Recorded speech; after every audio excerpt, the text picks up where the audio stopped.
জীবনকে আলোকিত করার অন্যতম উপায় হচ্ছে কোরআনুল কারীম পাঠ করা।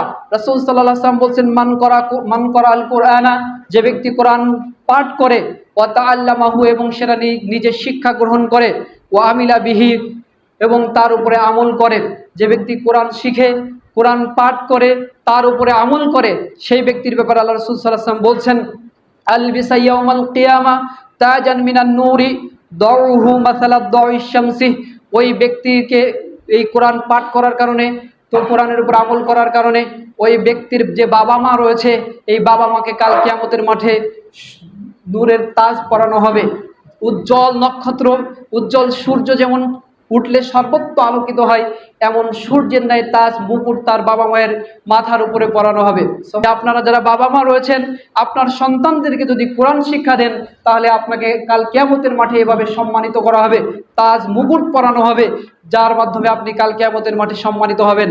রাসূল সাল্লাল্লাহু আলাইহি ওয়াসাল্লাম এখানেই ক্ষান্ত হননি, তিনি আরো বলেছেন যে ওয়ায়ুকসা ওয়ালিদাইহি হুল্লাতাইনি, কাল কিয়ামতের মাঠে তার বাবা মাকে, অর্থাৎ হাফেজের বাবা মাকে দুইটা উন্নত মানের জামা পরানো হবে, যা গোটা দুনিয়া এবং তার মধ্যে যত সম্পদ রয়েছে, যত দামি বস্তু রয়েছে, তার চেয়ে এই পোশাকের মূল্য অনেক অনেক গুণ বেশি।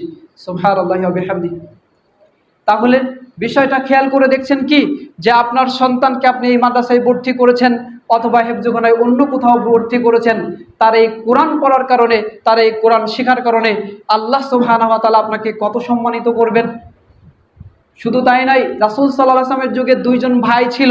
একজন ভাই রাসূল সাল্লাল্লাহু আলাইহি ওয়াসাল্লামের কাছে এসে অভিযোগ করলো যে, আল্লাহ রাসূল, আমি তো সারাদিন মাঠে ঘাটে কাজ করে উপার্জন করি, কিন্তু আমার অপর ভাই, সে আপনার কাছে এসে কোরআন হাদিস শিখে, তো তাকে একটু আমার সাথে কাজ করার জন্য বলুন না। তখন রাসূল সাল্লাল্লাহু আলাইহি ওয়াসাল্লাম বললেন, দেখো, ওই ব্যক্তির কারণে তোমাকে রুজি প্রদান করা হচ্ছে। সুবহানাল্লাহি ওয়া বিহামদিহি। আপনার সন্তান যদি মাদ্রাসায় এসে কোরআন পড়ে, এর কারণে আপনার রুজির পথ আল্লাহ প্রশস্ত করবেন। কিন্তু আপনি যদি এটা না বুঝেন, তাহলে নিজের ক্ষতি আপনি দুনিয়াতে যেমন করবেন, পরকালেও সেরকম ক্ষতিগ্রস্ত হবেন। সুতরাং বলতে চাচ্ছিলাম যে পরকালে আপনার যদি আলোকবর্তিকা আপনার জীবনে আনতে চান, তাহলে নিজে যেমন কোরআন পড়তে হবে, ঠিক তেমনিভাবে সন্তান যারা রয়েছে তাদেরকে কোরআন পড়ানোর ব্যাপারে সর্বাত্মকভাবে পৃষ্ঠপোষকতা দিতে হবে। আল্লাহ আমাদের সবাইকে এক্ষেত্রে বোঝার তৌফিক দান করুন, আল্লাহুম্মা আমিন। রাসূল সাল্লাল্লাহু আলাইহি সাল্লামের আরেকটি বিশুদ্ধ হাদিস, সেটা হচ্ছে রাসূল সাল্লাল্লাহু আলাইহি সাল্লাম এবং জিবরিল আলাইহিস সালাম পাশাপাশি বসেছিলেন। এমতো মুহূর্তে আকাশে বিশাল বড় একটা শব্দ হলো, আকাশের দিকে তাকানো হলো, যে সেখান থেকে একজন ফেরেশতা নেমে আসলো। আসার পরে বলছেন যে, জিবরিল আলাইহিস সালাম বলছেন, এখান থেকে যে ফেরেশতা আজকে অবতরণ করলো, সে কোনোদিন আর পৃথিবীতে আসে নাই। সে আপনাকে সুসংবাদ দিচ্ছে। তা হচ্ছে, এভাবে বলা হচ্ছে, প্রথমত ফাসাল্লাম, সেই ফেরেশতা এসে রাসূল সাল্লাল্লাহু আলাইহি ওয়াসাল্লামকে সালাম দিলেন। এরপরে তিনি বলছেন যে, আপনার জন্য দুইটা নূরের আলোর সুসংবাদ। আর সেই দুইটা নূর কি? একটা হচ্ছে সূরাতুল ফাতিহা, আর একটা হচ্ছে খাতিমুস সূরাতুল বাকারা, সূরা বাকারার সেই দুইটা আয়াত। সুবহানাল্লাহি ওয়া বিহামদিহি।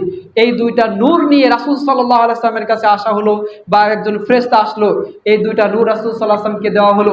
আমি বুঝাতে চাচ্ছিলাম এখানে যে কোরআন যে আল্লাহর পক্ষ থেকে নূর, এটা যদি আমরা অধ্যয়ন করি, এটা যদি আমরা পাঠ করি, এটার সাথে সম্পৃক্ত হই, তাহলে অবশ্যই আমাদের জীবন আলোকিত হবে। ওমর রাদিয়াল্লাহু তাআলা আনহুর এই কথা আপনাদের ভালো মনে আছে। রাসূল সাল্লাল্লাহু আলাইহি ওয়াসাল্লামের প্রখ্যাত সাহাবী ওমর রাদিয়াল্লাহু তাআলা আনহু বলছেন যে, আমরা ছিলাম অজ্ঞত এক জাতি, যখন আমরা ইসলাম গ্রহণ করলাম, ফাআজ্জালাল ইসলাম, ইসলামের মাধ্যমে আল্লাহ রাব্বুল আলামিন আমাদেরকে সম্মানিত করেছেন। ইসলামের মধ্যে রয়েছে কোরআন, সুন্নাহ, বিভিন্ন দিক নির্দেশনা। এগুলো মানার মধ্যে দিয়ে সাহাবা একরাম দুনিয়াতে শ্রেষ্ঠ মানুষে পরিণত হয়েছিলেন। আর পরের অংশে বলা হয়েছে, আল্লাহ রাব্বুল আলামিন যে জিনিস দ্বারা মানুষকে সম্মানিত করেছেন, সেই জিনিস যদি মানুষ প্রত্যাহার করে, সেটা যদি পরিহার করে, তাহলে কখনোই তারা সম্মানিত হতে পারবে না। আজকে মুসলমান নিজেদের এই ধর্মগ্রন্থ বাদ দিয়ে বিভিন্ন শিক্ষা দীক্ষায় অনেক বড় হওয়ার চেষ্টা করছে।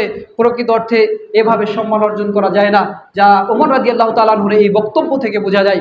সুতরাং